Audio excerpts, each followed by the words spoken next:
नमस्कार, prime time debate के साथ मैं हूं दीपक कुमार। बिहार में बीजेपी के दो वरिष्ठ नेताओं के बीच छिड़ी ट्विटर जंग के बीच महागठबंधन ने भारतीय जनता पार्टी पर हमला बोला।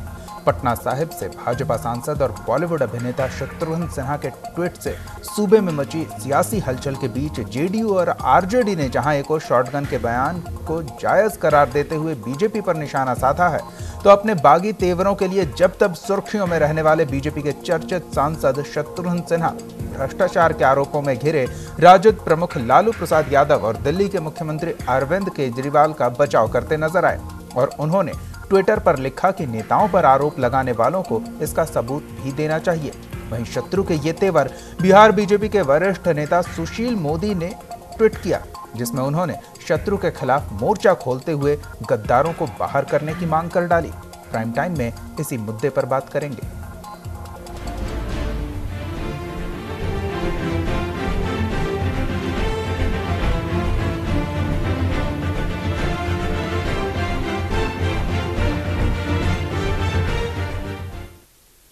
बीजेपी के वरिष्ठ नेता शत्रुघ्न सिन्हा अपनी ही पार्टी पर प्रहार करते रहे हैं, लेकिन अक्सर बाकी नेता शत्रु के सामने खामोश ही रहते थे।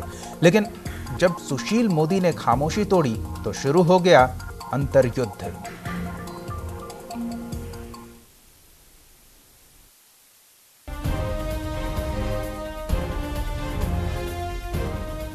अपनों से ज्यादा दूसरों के पाले में नजर आने वाले बिहारी बाबू और बीजेपी के सांसद शत्रुघ्न सिन्हा ने एक बार फिर पार्टी की जड़ खोदना शुरू कर दिया है। उन्होंने ट्वीट करके लालू और केजरीवाल के साथ साथ सुशील मोदी पर भी प्रहार किया। अब आप लोग अपनी ये बयानबाजी बंद कीजिए या पैकअप कर लीजिए। आप लोग मीडिया के लोगों को एक से बढ़कर एक और सनसनीखेज कहानियां गढ़कर जो दे रहे हैं, वो अब बहुत हो चुका। अब इस तरह की राजनीति करना बंद कीजिए। शत्रुघ्न यही नहीं रुके, उन्होंने फिर ट्वीट किया, मैं व्यक्तिगत रूप से सभी राजनीतिक दलों के नेताओं से मिला हूं, लेकिन केजरीवाल एक ऐसे नेता हैं जिनकी जनता में काफी ज्यादा साख है। मेरा कहना विशेषतः दिल्ली के मुख्यमंत्री केजरीवाल से है, जो समाज को बेहतर बनाने के लिए लगातार संघर्ष कर रहे हैं। उन्होंने जनता से ढेर सारे वादे किए थे, लेकिन क्या हुआ? विवाद तब बढ़ा जब सिन्हा ने लालू और केजरीवाल के साथ साथ सुशील मोदी को भी लपेट लिया।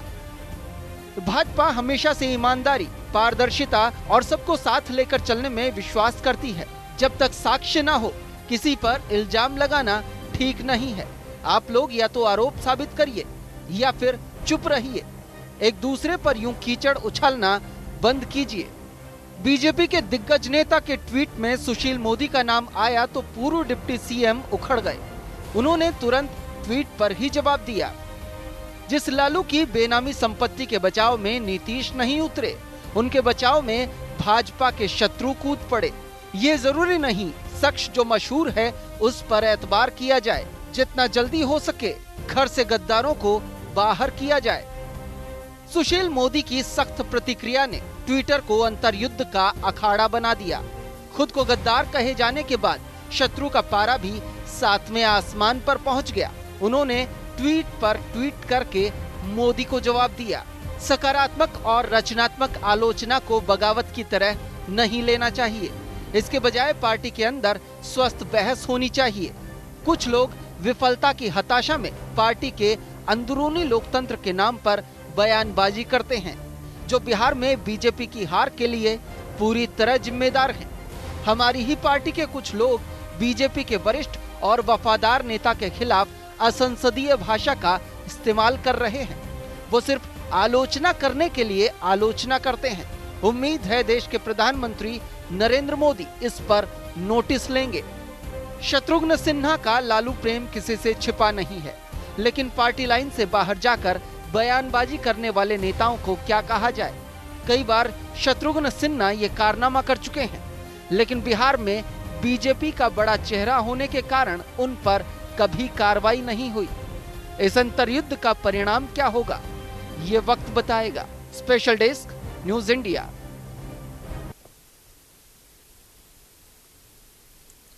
लालू प्रसाद की कथित बेनामी संपत्ति को लेकर छिड़े विवाद में अब नया मोड़ आ चुका है। भाजपा नेता सुशील मोदी और भाजपा के ही सांसद शत्रुघ्न सिन्हा के बीच तनातनी का मामला अब तूल पकड़ चुका है।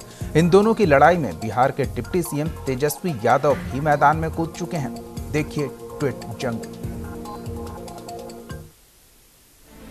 ट्विटर पर सुशील मोदी और शत्रुघ्न सिन्हा के अंतर्युद्ध में तेजस्वी यादव भी कूद पड़े। उन्होंने भी शत्रुघ्न सिन्हा का समर्थन किया। यानी बीजेपी के अंतर्युद्ध में आरजेडी आग में घी डालने का काम कर रही है। सुशील मोदी तो एक छोटे चीज है, शत्रुघ्न सिन्हा एक आइकॉन है।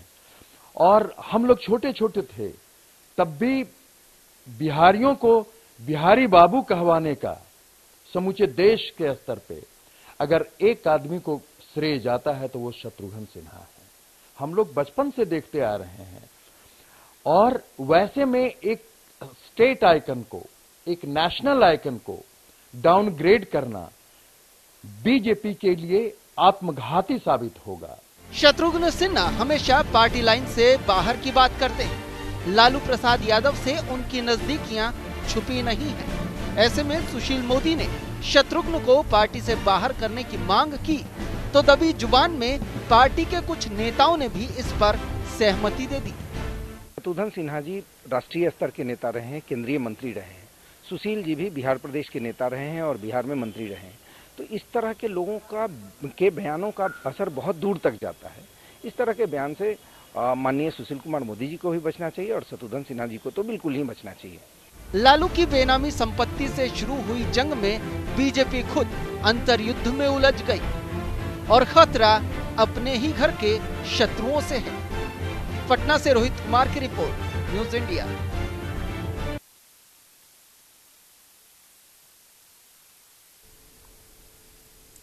वहीं बेगूसराय पहुंचे सुशील मोदी से जब संवाददाताओं ने ट्विटर पर छिड़ी इस जंग के बारे में प्रतिक्रिया लेनी चाहिए तो उन्होंने शत्रुघ्न सिन्हा के मामले में तो खामोशी बरती, लेकिन लालू पर एक बार फिर आग उगलते दिखे। जो मुझे कहना है मैंने ट्वीट के माध्यम से कह दिया है, लेकिन मैं तो ये कह रहा हूँ कि मैंने तो सबूत और दस्तावेज के साथ एक एक आरोप लगाया है, दस्तावेज और सबूत के साथ। और लालू जी कह रहे हैं कि 22 ठिकानों पर कहाँ छापा पड़ा। उनको तो पूछना चाहिए प्रेमचंद गुप्ता से ना, छापा पड़ा कि नहीं पड़ा। न ये विवेक नागपाल, प्रेमचंद गुप्ता, ये जो ओम प्रकाश कात्याल, अशोक बंथिया, ये सुरेंद्र जैन जो जेल में बंद है, उन लोगों से पूछना चाहिए जिन लोगों ने इनको करोड़ों की संपत्ति दिया है, उनके घरों पर छापा पड़ा कि नहीं पड़ा। इसलिए तो उन्हीं से पूछना चाहिए, हमसे पूछने के बजाय। इसलिए तेजस्वी, तेज प्रताप और मीसा भारती वो कह दे कि ये हमारी संपत्ति नहीं है, तो केंद्र को आसान हो जाएगा उसको जब्त करने में। ये तो कह भी नहीं रहे कि मेरी नहीं और ये भी नहीं करे कि मेरी है। चलिए तो इसी मुद्दे पर बात करेंगे। हमारे साथ कुछ मेहमान जुड़े हुए हैं, उनसे आपका परिचय करा दें। हमारे साथ है बीजेपी नेता प्रोफेसर अनिल यादव जुड़े हुए हैं, साथ ही आरजेडी नेता आस्तिक शर्मा जुड़े हुए हैं। आप दोनों का बहुत बहुत स्वागत है। सबसे पहले अनिल जी, आपसे जानना चाहेंगे आखिर ये हो क्या रहा है? अपनी ही पार्टी के नेता अपने ही पार्टी के नेता को जो विपक्ष पर हमलावर थे और उसका परिणाम निकलता दिख रहा था, उन्हें कह रहे हैं खामोश। देखिए, ऐसी कोई बात नहीं है। उन्होंने जो कहा उसको समझने की जरूरत है जी। उन्होंने ये नहीं कहा कि आरोप गलत लगे। उन्होंने कहा कि आरोप लगे हैं और आरोप सिद्ध हो जाने दीजिए। तो आरोप जब लगते हैं तो वो आरोप की इंक्वायरी होती है और इंक्वायरी के बाद फैसला आता है। ऐसी स्थिति में जो आरोप लगाए गए ये बेबुनियाद आरोप नहीं लगाए गए। आरोप जितने भी लगाए गए हैं उन सारे आरोपों के डॉक्यूमेंट्री प्रूफ हैं। और जब डॉक्यूमेंट्री प्रूफ रहते हैं तो उस आरोप में दम रहता है और इसी के दम के कारण इंक्वायरी होती है। और ये इंक्वायरी ईडी और इनकम टैक्स डिपार्टमेंट ने करना शुरू किया है जी। और उसी इंक्वायरी के तहत छापे पड़े और जो छापे पड़े हैं वो बेनामी संपत्ति को लेकर छापे पड़े। और बेनामी संपत्ति यदि लालू यादव की वो नहीं है तो लालू यादव क्यों नहीं खुलकर सामने आते हैं या उनके पुत्र खुलकर सामने आते हैं, उनकी पुत्री खुलकर सामने आती हैं अनिल जी, शायद आपने हालिया दिनों में ट्विटर पर लालू यादव के ट्वीट्स नहीं देखे होंगे। उन्होंने तो सीधा सवाल किया है कि बताइए कहां 22 जगह छापे पड़े हैं, आप साजिशन हमें डिमोरलाइज करने की कोशिश कर रहे हैं, ऐसा होने नहीं दिया जाएगा। हमने उनका ट्वीट पढ़ा और उन्होंने जिस तरह से ट्वीट किया है वो समाज को भटकाने का प्रयास कर रहे हैं। यदि वो छापे पड़े हैं तो आपको पूछना चाहिए अपने नेता से। नहीं, लालू यादव क्या पूछ रहे हैं वो तो रहने दीजिए। आप जो आरोप लगा रहे हैं, आपकी पार्टी के नेता जो आरोप लगा रहे हैं, उन्हीं आरोपों पर संदेह खड़ा कर रहे हैं शत्रुघ्न सिन्हा। नहीं, शत्रुघ्न सिन्हा संदेह खड़ा नहीं कर रहे हैं। ये आप कैसे कह रहे हैं शत्रुघ्न सिन्हा संदेह खड़ा कर रहे हैं? वो तो कह रहे हैं कि या तो आप साबित कीजिए, इस रोज रोज के आरोप प्रत्यारोप से परहेज कीजिए। सुन लिया जाए। आरोप जब लगते हैं तो यदि बेबुनियाद आरोप लगते हो तब तो ये बात होती है कि भाई क्यों आरोप लगा रहे हैं झूठ मूठ का। शत्रुघ्न सिन्हा को शायद ऐसा ही लग रहा है। जब डॉक्यूमेंट के साथ आरोप लगाए जा रहे हैं तो ऐसे स्थिति में आरोप में दम है और उस आरोप की इंक्वायरी हो रही है। तो शत्रुघ्न सिन्हा भी इस बात को इनडायरेक्टली कह रहे हैं कि आरोप लगे हैं, उसको सिद्ध हो जाने दीजिए। जब तक वो सिद्ध नहीं होता है तब तक वो दोषी अभी नहीं माने जाएंगे कानून की नजर में। तो कानून की नजर में नहीं माने जाएंगे, लेकिन हमारे नेता ने जो डॉक्यूमेंट पेश किया है उस डॉक्यूमेंट में जो इन नेताओं के नाम हैं, इन नेताओं के नाम पे वो जमीन है, इन नेताओं के नाम पे कंपनी ने जमीन को ट्रांसफर किया है, इन नेताओं के नाम पे शेयर को ट्रांसफर किया है। तमाम वही बातें हैं जो पहले से हम सुनते आए हैं। लगता है शत्रुघ्न सिन्हा इन बातों से संतुष्ट नहीं है। बहरहाल आपके पास हम फिर आते हैं। आस्तिक शर्मा जी की एक प्रतिक्रिया ले लेते हैं। आस्तिक शर्मा जी, ऐसे में जब आरजेडी को अपने सहयोगियों का साथ नहीं मिल रहा था तब शत्रुघ्न सिन्हा सामने आए हैं, ऐसा कह सकते हैं डूबते को तिनके का सहारा जैसे मिला हो, वो भी विरोधी खेमे से। दीपक जी, सच होता है। सच को 10 बार बोलिए चाहे 20 बार बोलिए, झूठ में नहीं बदलेगा। शत्रुघ्न सिन्हा जी बड़े नेता हैं। उन्हें सुशील मोदी जी जब लंगटे घूमते थे तो उनको देश दुनिया जानता था। शत्रुघ्न सिन्हा जी अपने कलाकारी के, सिनेमा में अपना रोल के, अपना व्यक्तित्व के, अपना चरित्र के कारण जाने जाते थे। उन्होंने सच बोला। और ये जो नेताजी भाजपा के बोल रहे हैं कि आरोप लगा है, ये सब आरोप की तो जांच हो चुकी है। जब रेल मंत्री से हटे थे ये सब आरोप लग चुका है लालू जी पर, और सब की जांच। इनकम टैक्स आज तक नहीं बोला कि कहाँ छापा पड़ा, कहाँ क्या पड़ा। मीडिया का छापा है, भाजपा के नेता छापा मार रहे हैं और उसमें सुशील मोदी जी के पेट में पानी नहीं पच रहा है कि लालू जी जेल क्यों नहीं जा रहे हैं। सारी कहानी उन्हीं को पास है। असल सुशील मोदी जी का मानसिक संतुलन गड़बड़ा गया है। अब वो देख लिए कि उनकी जिंदगी में अब भारतीय जनता पार्टी सत्ता में बिहार में लौटने वाली नहीं है।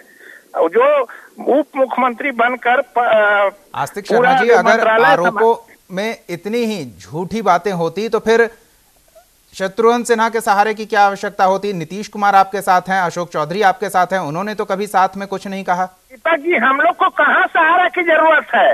हम लोग कहाँ रोड पर आंदोलन कर रहे हैं कि हमको बचाओ, हमको परेशान कर। हम लोग तो सुशील मोदी जी जो राजनीतिक पतन के पराकाष्ठा पार कर चुके हैं, उन्हें सबक देने के लिए उनके कार्यालय पर हम लोग प्रदर्शन किए थे।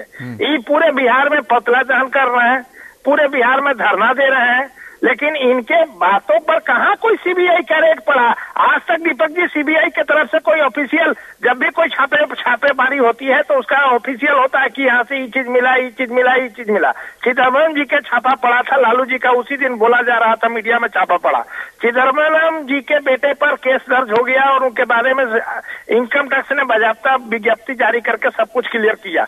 लालू जी के बारे में या लालू जी के किसी मित्र इष्ट संबंधियों के बारे में जो इनकम टैक्स विभाग का आज तक कोई विज्ञप्ति आई है? शायद यही वजह है कि शत्रुघ्न सिन्हा ने सुशील मोदी के लगाते हुए जो आरोप लगा रहे हैं उन पर रोक लगाए जाने की मांग की है। लेकिन अनिल जी, शत्रुघ्न सिन्हा ने जो कहा वो कहा, उसे आप सही मान रहे हैं? उन्होंने ऐसा कुछ नहीं कहा जो पार्टी के खिलाफ जा सकता है या सुशील मोदी जो आरोप लगा रहे हैं उस पर रोक लगाए जाने की, जैसा कि आप कह रहे हैं मांग हो। लेकिन फिर सुशील मोदी ने ये पलटवार क्यों किया? गद्दारों को पार्टी से बाहर निकाला जाए, इसका क्या मतलब है? अरे ये उन्होंने क्या कहा सुशील जी ने? यदि शत्रुघ्न सिन्हा जी ने इसके अलावा कुछ और कहा है तो वो अपने ढंग से कहे हैं। गद्दारों को निकाला जाए इसका मतलब ये नहीं कि किसी एक आदमी के ऊपर कहे हैं।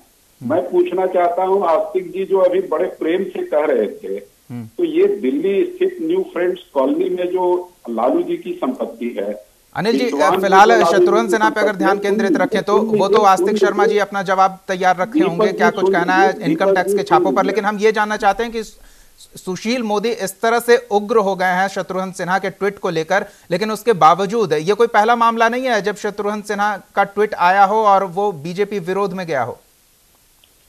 अरे ये तो बड़े नेताओं की बात है ना, नेताओं के द्वारा यदि इस तरह का स्टेटमेंट आया है, हमारे शत्रुघ्न सिन्हा जी यदि स्टेटमेंट दिए हैं इस तरह का और सुशील जी उस पर यदि रिएक्ट किए हैं, तो हमारे दल में यह नियम है कि जो भी पार्टी विरोधी बयान देता है उस पर कार्रवाई होती है। लेकिन शायद शत्रुघ्न सिन्हा पे ये नियम लागू नहीं होता है, वो तो कई किया जाएगा, वो तो लंबे समय से इस तरह की बातें बोलते आए हैं।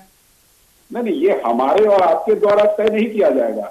यदि कभी किसी ने कुछ कह दिया और उसके बाद फिर वो उससे मुकर गए और कहे कि ऐसा हमने नहीं कहा, तो ये तो शत्रुघ्न सिन्हा इस तरह से 2-3 बार बोल चुके हैं। तो जब वो पार्टी लाइन पर आते हैं और पार्टी से जब पूछा जाता है तो वो पार्टी के सामने सफाई देते हैं। तो इस बार यदि इस तरह से उन्होंने कुछ कहा है और उस पर हमारे नेता रिएक्ट कर रहे हैं, तो इसकी तो बात उठेगी और बात उठेगी तो उस पर विचार किया जाएगा कि क्या फैसला लेना चाहिए। लेकिन लगता नहीं कि बीजेपी में कोई ऐसा है जो शत्रुघ्न सिन्हा को कह सके खामोश। ये शत्रुघ्न सिन्हा पे मैं नहीं कमेंट कर सकता और किसी भी नेता पे कमेंट नहीं किया जाता। हमारे दल में बहुत ही अनुशासन है। यदि किसी नेता के द्वारा कोई गलत बयानी या कोई गलत स्टेप उठाया जाता है तो वो हमारे दल में अनुशासनात्मक कार्रवाई होती है। उसके लिए अनुशासन कमेटी बनी हुई है, उसमें बातें जाती हैं और वो तय करता है। इसलिए इसमें हम कार्यकर्ताओं के द्वारा कुछ भी कहना ये व्यर्थ होगा और ये डिसिप्लिन के विरुद्ध होगा। इसलिए बिल्कुल, आप पार्टी की जो सांगठनिक भूमिका है उसके विरुद्ध नहीं जाना चाहते हैं, लेकिन तेजस्वी यादव तो खूब मजे ले रहे हैं। उन्हें तो कोई साथ मिल गया है और साथ उस जगह से मिला है, उस घर से मिला है जिस घर से पत्थर बरसाए जा रहे हैं। दीपक जी, तेजस्वी जी को खुश नहीं होना चाहिए। तेजस्वी जी को तो ये बता देना चाहिए कि न्यू फ्रेंड्स कॉलोनी में, बिस्वान में, सैनिक फार्म में, ये सारे दिल्ली में हैं, ये इनकी संपत्ति नहीं है। औरंगाबाद में तेज प्रताप जी के नाम प्रॉपर्टी है, ये इनकी नहीं है। ये बता दें जिससे कि ईडी उसके बाद उसको जब्त कर लेगी, इसलिए कि उसका और कोई क्लेमेंट नहीं है, एक्सेप्ट इनके और कोई क्लेमेंट नहीं है। यदि ये कहते हैं कि ये मेरी प्रॉपर्टी नहीं है, ये सारे बेनामी प्रॉपर्टी मेरे नहीं है, तो खुलकर जनता के सामने, देश के सामने बोल दे तो ईडी इसको जब्त कर लेगी और देश की जनता के लिए उसका उपयोग करेगी। चलिए आस्तिक शर्मा जी के पास चलते हैं। आस्तिक शर्मा जी, एक आम कहावत है और काफी प्रचलित है कि शत्रु का शत्रु स्वाभाविक मित्र हो जाता है। जब सुशील मोदी ने शत्रुघ्न सिन्हा को बीजेपी का शत्रु करार दिया है तो क्या आरजेडी के लिए वो मित्र हो गए हैं?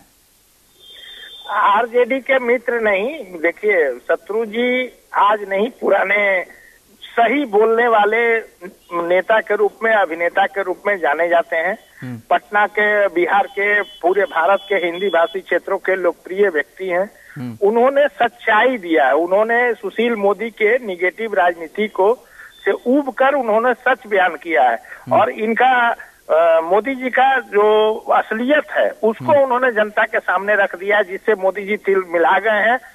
शत्रुघ्न सिन्हा जी को गद्दार तक बोले। अब देखना है कि भारतीय जनता पार्टी, ये हकीकत है या फसाना है, ये तो आने वाला वक्त बताएगा। हमारे साथ वरिष्ठ पत्रकार इरशादुल हक जी जुड़े हुए हैं। इरशादुल जी, स्वागत है आपका न्यूज इंडिया पर। इरशादुल जी, क्या आप हमें सुन पा रहे हैं? जी, सुन रहे हैं। इरशादुल जी, क्या शत्रुघ्न सिन्हा ट्विटर जैसे सोशल मीडिया के सहारे बीजेपी की सियासत में अपना स्पेस तलाश रहे हैं या फिर वाकई वो इस आरोप प्रत्यारोप की सियासत से उब चुके हैं और सही सलाह दे रहे हैं? क्या लगता है? देखिए, पिछले लगभग 3 सालों से जब से नरेंद्र मोदी की सरकार केंद्र में बनी है जी, तब से अगर आप पीछे अखबारों के पन्ने पलटे तो देखेंगे कि समय समय पे शत्रुघ्न सिन्हा ने ऐसे बयान दिए हैं जो भारतीय जनता पार्टी के बयान और उसके स्टैंड से कुछ अलग है। उसी के क्रम में आज का जो उन्होंने ट्वीट किया था, जिसमें उन्होंने ये कहा था कि जो ये आरोप और प्रत्यारोप की जो राजनीति चल रही है, ये नकारात्मक राजनीति बंद होनी चाहिए। और उन्होंने साथ साथ यह भी कहा था कि अगर आपके पास आरोप के सबूत हैं तो वो कैसे किए जाने चाहिए। इसके लिए सिर्फ उन्होंने या सुशील मोदी को ही नहीं खेला था, उन्होंने लालू प्रसाद को भी इसमें शामिल किया था, केजरीवाल को भी इसमें शामिल किया था। तो ऐसे में ये पता नहीं कैसे सुशील मोदी ने तुरंत इस बयान को लपक लिया और उन्होंने जो शत्रुघ्न सिन्हा के बारे में जो शब्द कहे, गद्दार शत्रु, ये बड़ी चिंताजनक है कि भारतीय जनता पार्टी के वरिष्ठ नेता और भारतीय जनता पार्टी के ही ऐसे नेता को जो फिल्मों की दुनिया में और राष्ट्रीय राजनीति में, आपको याद होगा कि शत्रुघ्न सिन्हा वाजपेयी मंत्रिमंडल में कैबिनेट मंत्री रह चुके, तो उनके साथ अगर आप राजनीतिक रूप से असंतुष्ट हैं उनसे, या शत्रुघ्न सिन्हा का जो स्टैंड है वो पार्टी के स्टैंड से अलग है, तो पार्टी के फोरम में सब शब्दों का इस्तेमाल किया जा सकता था। लेकिन इस मामले में सुशील कुमार मोदी चूक गए, उन्होंने शत्रु भी कहा और गद्दार भी कहा। तो यह जो है, मैं ये समझता हूँ कि सुशील मोदी की अपरिपक्वता की निशानी है इस तरह का बयान। दूसरी बात जो आपने उठाई उसके बारे में मैं ये समझता हूँ कि शत्रुघ्न सिन्हा राजनीतिक रूप से ठीक है, वो भारतीय जनता पार्टी में पिछले 13 दशक से हैं और काफी उन्होंने काम किया है, लेकिन शत्रुघ्न सिन्हा राजनीति जो किसी पार्टी लाइन पे करते हो ऐसा आपको अक्सर नहीं दिखेगा। कई बार उनकी जो बातें होती है उनके मन की आवाज होती है, उस तरह से उन्होंने ये बात कही। जो भी आपके दर्शक हैं वो भी जानते होंगे और जो अखबार पे जो नजर रखते हैं वो भी जानते होंगे कि राजनीति में आरोप प्रत्यारोप जिस स्तर पे बिहार में गिरा है और जिस स्तर पे चीजें कही और सुनी जा रही है, आपको याद होगा कि अगर आप और थोड़ा सा पीछे जाएं तो जनता दल यूनाइटेड के जो प्रवक्ता है वो सुशील मोदी को यूक्रेनिया के शिकार, सुशील मोदी को पागलखाने भेजो, इस तरह के बयान बजाते अखबारों में लिखित बयान देते रहे। तो ये जो सुशील मोदी की जो छवि पिछले दिनों में उभर करके सामने आई है, उसमें यह दिखता है कि उनकी तरफ से भी जो बयानबाजी होती है वो भी अगंभीर होती है और उनके रिएक्शन में जो बयानबाजियां होती है वो भी अगंभीर होती है। और आज का जो सुशील मोदी जी का जो बयान है वो चिंताजनक है। इस तरह के शब्दों का इस्तेमाल राजनीति में नहीं होना चाहिए। जी। लेकिन इरशादुल जी, तेजस्वी यादव ने इन ट्वीट्स को हाथों हाथ लपका, उस घर से उन्हें फूल भेजे गए जिस घर से पत्थर बरसाए जा रहे थे। देखिए, तेजस्वी यादव स्वाभाविक तौर पे जब शत्रुघ्न सिन्हा का ट्वीट आया तो उसमें रिएक्ट किया सुशील मोदी ने, और जैसे ही रिएक्ट किया तो इन्होंने भी मजे लेने शुरू कर दिए। ये स्वाभाविक था कि तेजस्वी यादव इससे आनंदित हो और इसको शेयर करें और उनके फॉलोअर्स भी इससे रिएक्ट करने लगे। तो ये स्वाभाविक था कि राजनीति में इस तरह की चीजें होती हैं। हालांकि कुछ ऐसे भी शब्द मैंने देखा है, वो शब्द मुझे याद नहीं है, तेजस्वी यादव के भी कुछ ऐसे शब्द थे उसमें जो जिससे मैं सहमत नहीं हूँ। इस तरह के शब्दों का इस्तेमाल उन्हें भी नहीं करना चाहिए। हालांकि वो शब्द एग्जैक्ट अभी मुझे याद नहीं आ रहा है, लेकिन जिस वक्त मैंने ट्वीट पढ़ा था उसमें लगा था कि इस तरह के शब्द एमनीजिया के शिकार कहे जा रहे हैं। जी अनिल जी, क्या लगता है वाकई इस मामले में जिस तरह से सोशल मीडिया पर जंग देखने को मिली है, इससे बेहतर होता कि सांगठनिक तौर पर अंदर खाने इस पूरे मामले को निपटाया जाता? जो भी आपसी मतभेद हैं या फिर जो शिकायतें थी उसे पार्टी फोरम पर रखा जाना चाहिए था। ये तो पार्टी फोरम पे रखने की बात है। पार्टी एक्चुअली ये संगठनात्मक दृष्टिकोण से ऐसा कुछ नहीं था। उन्होंने ऐसा ट्वीट किया और इस तरह की बात बोल दी, तो ये उनको इस तरह से ट्वीट करने की जरूरत नहीं थी। और यदि उन्होंने कहा है तो उस ट्वीट के दो मतलब होते हैं। पहले मतलब ये है जो हमने कहा कि आरोप हैं, आरोप को सिद्ध हो जाने दीजिए, और सिद्ध उसकी इंक्वायरी हो रही है।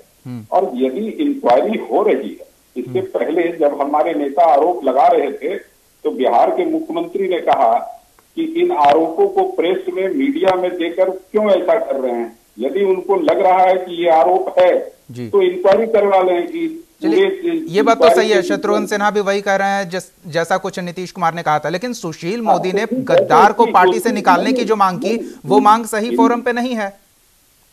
नहीं, आप यदि कुछ गलत बात कहूं और उस पर हमारे नेता या हमारे पार्टी को रॉन्ग डॉक में रखने का प्रयास हो रहा हो और विरोधी दलों को इस तरह से वो बल मिल रहा हो, तो हम तो कहेंगे अपने नेताओं को कि आपके बयान के कारण विरोधी दल को बल मिल रहा है और निरर्थक बल मिल रहा है। अनिल जी, कितने अच्छे शब्दों का आपने इस्तेमाल किया, लेकिन शब्द जरा सुनिए, गद्दार, भाजपा के शत्रु, इन शब्दों का क्या मतलब? नहीं, ये तो मैं नहीं समझता कि वो हमारे नेता किस संदर्भ में बोले और आप उसको किस तरह से ले रहे हैं। हमने तो नहीं सुना, हमने भी नहीं सुना है, ट्विटर पर देखा है हमने, और वो स्क्रीनशॉट्स हम स्क्रीन पर भी दिखा रहे हैं किस तरह से सुशील मोदी ने ट्वीट कर कहा कि बेनामी संपत्ति के मामले में लालू प्रसाद यादव को नीतीश का साथ नहीं मिला, लेकिन बीजेपी के शत्रु का साथ मिल रहा है, वो उनके साथ हैं। और दूसरा ट्वीट आया कि बीजेपी को गद्दारों को फौरन बाहर करना चाहिए। ये तो जनरल स्टेटमेंट है ना, ये तो जनरल स्टेटमेंट है। यदि जनरल स्टेटमेंट को आप किसी एक पर्टिकुलर से जोड़ दें तो ये गलत बात है। और कौन है बीजेपी में गद्दार? नहीं, यदि हमारे देश में भारतीय जनता पार्टी सबसे बड़ी पार्टी है और इसमें तरह तरह के लोग आ रहे हैं और ज्वाइन कर रहे हैं, और ज्वाइन करने के बाद यदि वो पार्टी, लेकिन लगता नहीं है कि सुशील मोदी उस पद पर हैं कि पूरे भारत में जो बीजेपी का संगठन है उस पर निगरानी रख रहे हो। बहरहाल बात आप कुछ भी कर ले अनिल जी, लेकिन आरजेडी को तो मौका मिल गया है और कोई उनके साथ खड़ा दिख रहा है। आस्तिक शर्मा जी, एक आखिरी प्रतिक्रिया आपकी चाहेंगे, किस तरह से इन बदलते हालातों में आपके जो नए दोस्त बने हैं उनसे उम्मीदें बढ़ रही है? देखिए दीपक जी, बिहार की जनता का भरोसा राष्ट्रीय जनता दल को है। राष्ट्रीय जनता दल राजनीति करती है गरीबों की, गुरुओं की, पिछड़ों की, दलितों की। इनकी आवाज है राष्ट्रीय जनता दल। भाजपा का नेता 1990 से लेकर आज तक यही प्रयास करते रहे हैं कि लालू जी को बिहार भारत की राजनीति से अलग रखने का सफल हो उनका मंसूबा। हम लोग को भाजपा के नेता के आरोप लगाने से नहीं लगाने से कोई फर्क नहीं पड़ता है। बिहार की जनता, भारत की जनता जानती है। चलिए, लेकिन इस आरोप प्रत्यारोप के बीच में बीजेपी में एक लकीर खिंचती दिख रही है। फिलहाल वक्त हमारे पास नहीं है। बहुत बहुत धन्यवाद प्रोफेसर अनिल यादव जी, इरशादुल हक जी और आस्तिक शर्मा जी इस चर्चा में शामिल होने के लिए। सुशील मोदी ने जो प्रहार किया था लालू प्रसाद यादव पर, उन प्रहारों की तीव्रता को कहीं ना कहीं शत्रुघ्न सिन्हा ने कम करने की कोशिश की है और शायद इसी वजह से खार खाए सुशील मोदी ने गद्दार और बीजेपी का शत्रु जैसा शब्द इस्तेमाल किया, जो आने वाले वक्त में संगठन के अंदर दोनों नेताओं के बीच टकराव की एक बड़ी वजह बन सकती है। अब देखते हैं बीजेपी इससे कैसे निपटती है, लेकिन इतना तो तय है कि इस ट्वीट से जो एक के बाद एक लगातार किए गए, उससे आरजेडी को मौका मिला इस मामले में मजे लेने का, और सुशील मोदी की खिंचाई करने का मौका तेजस्वी यादव ने नहीं छोड़ा। बहरहाल प्राइम टाइम डिबेट में फिलहाल इतना ही। आप देखते रहिए न्यूज इंडिया। आप हमारे चैनल को YouTube पर सब्सक्राइब कर सकते हैं, न्यूज इंडिया निम्स पर। इसके अलावा आप ट्विटर पर भी हमें न्यूज इंडिया 17 पर फॉलो कर सकते हैं। फेसबुक पर आप newsindia.nimsUnai पर हमें लाइक कर सकते हैं।